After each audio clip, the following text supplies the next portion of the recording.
All right, so today we're going deep on a story I found really fascinating. This guy, Ajil Muhammad, CEO of Highlight Group at just 26 years old, and this company has exploded out of Kerala, India, and it's going global. Yeah, it's a pretty remarkable story. And like you said, he kind of lays out his whole experience firsthand, watching his dad build this company up from practically nothing in a tiny office. Yeah. And then boom, he's suddenly at the helm of this huge operation. Yeah, it's so much more than just like, oh, business doing good. It's this story of taking ambition and really like planting it somewhere and watching it grow. And I mean, Kerala, you don't always hear these stories coming from there. So it's just a really interesting place to see this all happening. For sure. I mean, just to set the scene a little bit, right? Yeah. Jill talks about how his dad, Mr. Suleiman, kicks off Highlight Group back in '96. And get this, he's starting with just a 50 square foot office. Can you imagine? Like, that's barely a room. And now look at this company. It's amazing what they've done since then. Right. It's wild. And you get these really great glimpses into Jill's childhood, watching his dad in those early days. He talks about his dad's drive, this like relentless entrepreneurial spirit, but also he was a strategic thinker, always had a plan. And he was really good with people. Ajil calls him like this superhero without a cape. It's really sweet. Did you get any sense from the sources of like particular ways he was good with people that were effective? Well, it's interesting because Argyle contrasts those small beginnings with, well, I mean, Highlight Group now employs thousands of people. It's just amazing what you can build over time with a solid plan and putting in the work. Yeah, no kidding. So we fast forward a bit, and Anjul's stepping into this big leadership role himself. He's only 21 when he becomes the executive director of their education wing, the White School International. I mean, that's a lot of responsibility at such a young age, right? Right. Oh, absolutely. And you've got to think about the timing, too. This is 2020. The pandemic hits, everything's going haywire, and suddenly online education is like the thing. Talk about trial by fire for a young leader. I mean, what a crazy time to take over. And you know what I thought was cool? He doesn't really see it as this horrible obstacle. He talks about how his background with tech, being tech savvy, as he puts it, becomes this huge advantage. He even calls young blood a superpower in this situation, which, let's be honest, it kind of was, right? Everyone else was scrambling, and he's like, okay, let's do this. Did any specific tech adaptations stand out to you that might have given them an edge in that transition? Yeah. I mean, when the whole world changes overnight, sometimes experience isn't the biggest factor. It's about being adaptable and understanding the newest tech.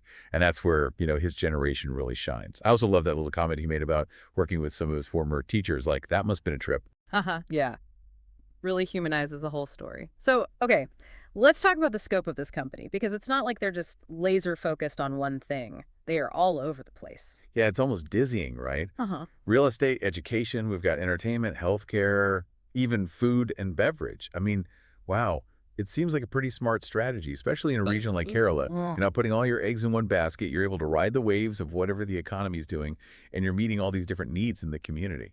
And you look at their big milestones, it's impressive. Like, Jill talks about his dad's early days as a contractor, and then bam, he builds Kerala's first ever shopping mall, Focus Mall. Can you imagine how huge that must have been back then? Totally. And he also points out how his dad brought ready-mix concrete to Kerala in 2001. He calls his dad like a concrete wizard.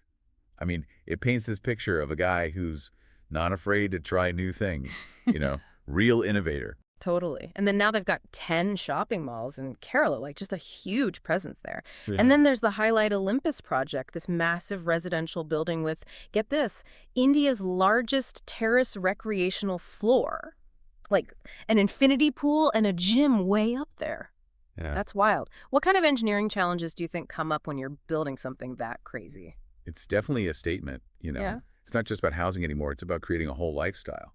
That kind of terrace, I mean, you're talking about distributing the weight evenly, waterproofing a huge space up in the air. It's a big challenge for sure. Yeah, but they seem to be pulling it off. Yeah. And on the entertainment side, their Palaxi Cinemas is aiming for 100 screens across South India. That's a ton. Plus, they've got Hagamug, their coffee chain, which is also going for big expansion. It just seems like they really understand how people are spending their time and money these days. And that diversification across all these different areas actually makes their business model really resilient. If one area takes a hit, the others can keep things going. It's a smart way to spread out the risk. For sure.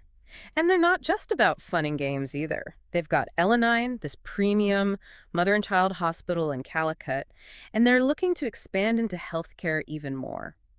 It shows you they're thinking long term, thinking about the community, not just about making a quick buck. Yeah, it's a really interesting move. Focusing on mothers and children like that makes you wonder about how they're approaching the healthcare side.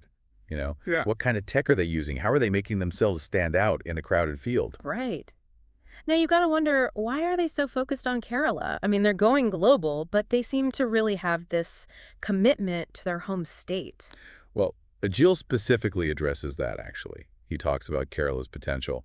The government there is predicting it'll be mostly urbanized by 2030, which is pretty soon. They seem to have a lot of faith that their home region is going to keep growing and developing. Yeah, it makes sense. They're not just operating there, they're like invested in its future. But like you said, they are thinking bigger. They've expanded into the UAE, real estate in Dubai, a digital printing company, even an investment firm. That's a whole other level. Yeah, they're not afraid to play in the big leagues. Yeah. Dubai is a huge hub for business and real estate, so it's a smart move, but it's also a risky one. Lots of competition there. Yeah. Shows you they're really aiming high. And, I think their leadership dynamic plays a big part in all this. It's like Ajil's the CEO, but his dad's still the chairman. Ajil says his dad's the one spotting the big opportunities, and then he figures out how to make them happen. It seems like they work really well together. Oh, for sure. You've got that combination of like years of experience and then this fresh, energetic perspective. Plus, they both seem to genuinely believe in what they're doing, not just chasing the money. It's a powerful combination. Right. And I keep coming back to this. He's 26 years old, and he's leading a company with 10,000 employees. Like, that's not your typical CEO. How do you even wrap your head around that at such a young age?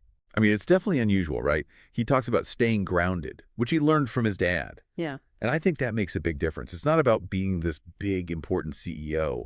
It's about connecting with people, working together. That's got to make a huge difference when you're leading that many people, especially across different generations. Yeah. He calls it being connected to the Highlight family. It doesn't sound like some big, scary corporate machine.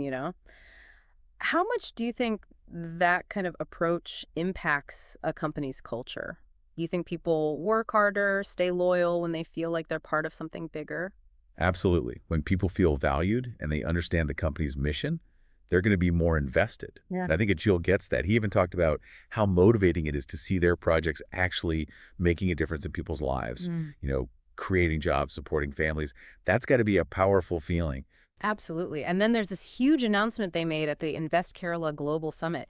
10,000 crores. That's like $1.2 billion they're planning to invest in Kerala over the next 5 years. I mean, that's a mind-boggling number. What kind of impact do you think that kind of investment has on a region? That's massive. It's a huge vote of confidence in Kerala's future. They're putting money into luxury hotels, expanding their hospital, building more malls, and they're even planning this iconic commercial tower in Calicut. They're really going all in on high-growth areas that can create tons of jobs and attract even more investment. Yeah, it's like they're sending a message to the world that Kerala is the place to be. And, you've got these other big players like Adani Group investing there too. So it seems like there's this real positive momentum. Ajil said it caused a huge stir at the summit. Rightfully so. It shows that Kerala is on the map, and Highlight Group's playing a huge part in that. Definitely. But even with all the business stuff, Ajil seems really grounded. He talked about how much he loves just seeing these projects come to life, knowing they're making a real difference for people. It's inspiring.